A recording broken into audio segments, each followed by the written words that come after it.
আসসালামু আলাইকুম গাইস, আজকের আমি তালের বড়া বানাবো। এর জন্য আমি তাল এবং চালের গুঁড়া একসাথে ভালো করে মাখিয়ে নিলাম। এখন তালের সিজন না,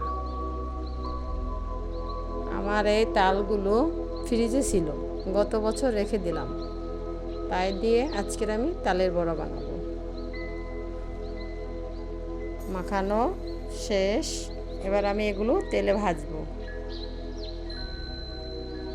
তেলে দিচ্ছি, এভাবে আমি সবগুলো ভেজে নেব। লাল হলে সবগুলো উঠিয়ে নেব। কেমন হয়েছে বলতে পারবো না, আপনারা বলবেন।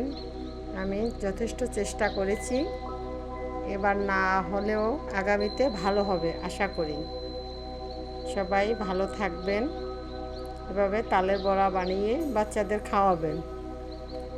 আমি আমাদের বাচ্চার জন্য এগুলো বানিয়েছি, তারা খাচ্ছে এবং বেশ আনন্দ করতেছে।